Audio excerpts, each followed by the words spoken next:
ओम परमात्मने नमः। ओम ब्रह्म शक्ति नमः। ओम गुं गुरुवे नमः। गुं गुरुभ्यो नमः। परमेष्ठ गुरुभ्यो नमः। श्री गुरु चरण कमलेभ्यो नमः। सभी दर्शकों को हमारी तरफ से भगवती का आशीर्वाद प्राप्त हो। सभी भक्तों को हमारी तरफ से बहुत बहुत धन्यवाद। सभी दर्शकों को हमारी तरफ से बहुत बहुत आशीर्वाद और धन्यवाद। नवरात्रि समाप्त हो चुकी है। सामान्य रात्रि में हम प्रवेश कर चुके हैं और सामान्य दिवस में जीवन की दिनचर्या हमारी सामान्य हो गई है।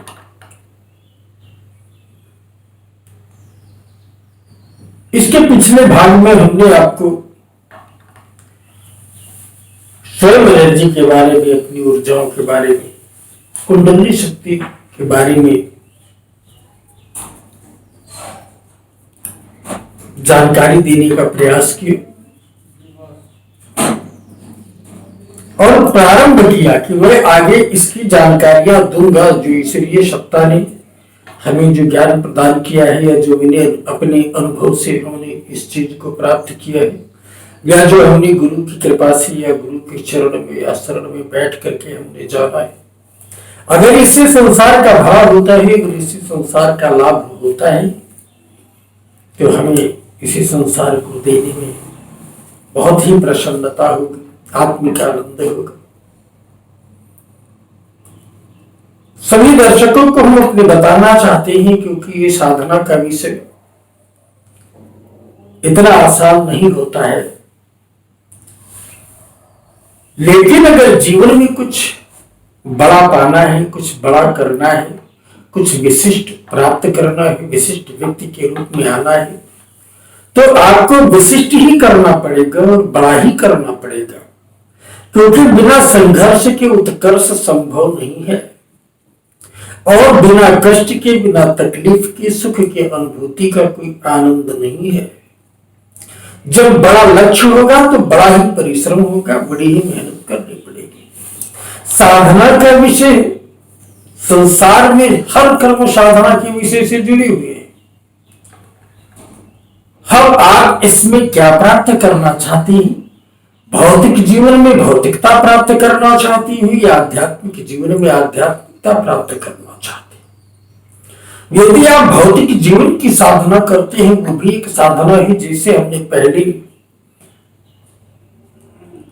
भाग में भी आपको बताया है, इसके पहले भी हमने आपको जानकारियां दी हैं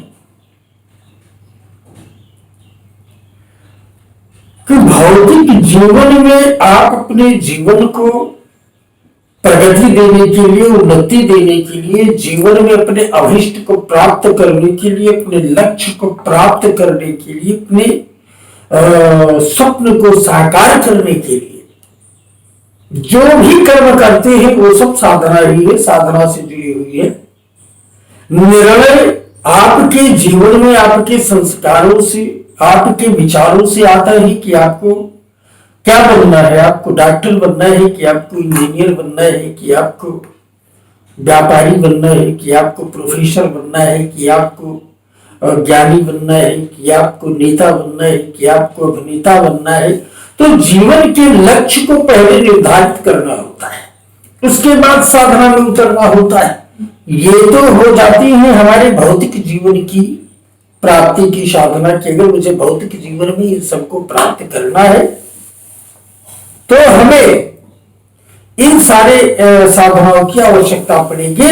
हम डॉक्टर बनना चाहेंगे तो मुझे डॉक्टर बनने की साधना करनी पड़ेगी, इंजीनियर बनना चाहेंगे तो इंजीनियर बनने की साधना करनी पड़ेगी, व्यापारी बनना चाहेंगे तो व्यापारी बनने की साधना करनी पड़ेगी। उसी प्रकार से जब हम अदृश्य सत्ता की खोज में, आध्यात्मिकता की खोज में, परमात्मा की खोज में, उस अनदेखी शक्तियों की खोज में प्रवेश करेंगे कि जो हमको दिखाई नहीं पड़ती फिर भी उनका वास है, जो हमको सुनाई नहीं पड़ती फिर भी हम उनको सुनते हैं, जो हमारे साथ में होते हुए भी और हमें महसूस करवाते हुए भी हमें दृष्टि में, हमारे दृष्टि में नहीं आती है, हमें दृष्टि गोचर नहीं होती है, उन शक्तियों के बारे में अगर हमें जानना है, उन शक्तियों के बारे में अगर हमें प्रवेश करना है, तो स्वाभाविक है कि इसमें हम बिना गुरु के प्रवेश नहीं कर सकते।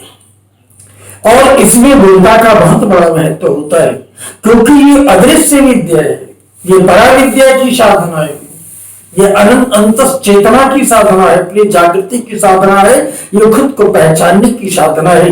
वैज्ञानिकों ने, आध्यात्मिक साधकों ने, संतों ने, सिद्धों ने अपने अपने अनुभव के अनुसार इसके अलग अलग नामकरण किए हैं।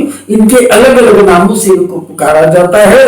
कोई शक्ति जागरण की प्रक्रिया कहते हैं, कोई चक्र जागरण की प्रक्रिया कहते हैं, कोई ताकरण जागृति की प्रक्रिया कहते हैं, कोई सजागृति की प्रक्रिया कहते हैं।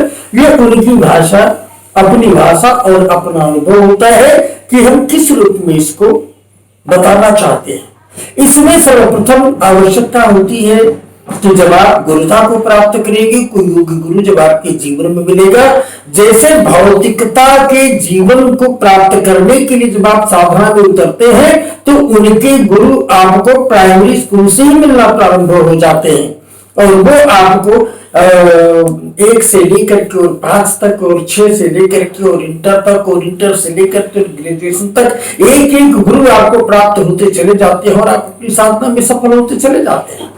उसी प्रकार की हमारी ये कुंडलिनी जागरण की साधना है कि सर्वप्रथम जब हम गुरु के चरणों में जाएंगे, गुरु को प्राप्त करना चाहेंगे, गुरु की स्थितियों में जाएंगे, तो हमें इस जागृति की अनुभूति हो गई। इसमें गुरु पहले हमको ये देखेगा कि हम इस आध्यात्मिक जागृति में जाने लायक हैं, हमारी शक्तियां हैं, हमारी ऊर्जाएं हैं या अथवा नहीं है।